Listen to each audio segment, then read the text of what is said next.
qardaşımız qardaşı tərəfindən Təbriz qardaşımıza həsr olunmuşdur.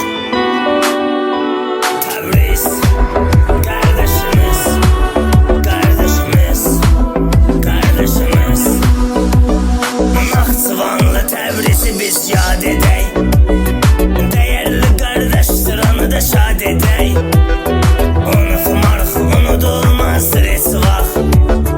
Təbrizdə ürəklərdədir hər vaxt.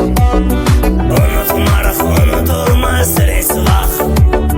Təbrizdə ürəklərdədir hər vaxt. Hər gözəldir sözlərimizdə sənsən.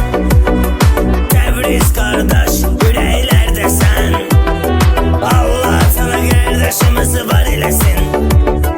Təbriz qardaşın canını sağ eləsin. Allah sana qardaşımızı var eləsin. Təbriz qardaşın canını sağ eləsin. Naxçıvanlı izzətlə tanındı. Şərurdandı, o diqqətlə tanındı.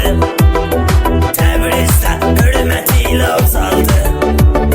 Kişilik, mərdlik onun qanındadır. Təbrizdə hörməti ilə uzaldı.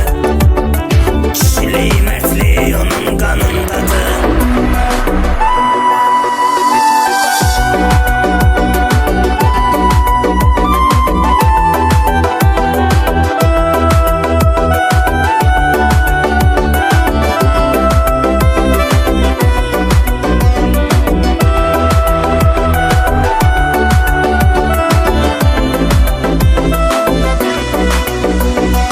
Əliyev Təbriz qardaşımızsan. Dostlarım da sənin xətri istəyir. Gözəl qardaşımız deyib yad edir.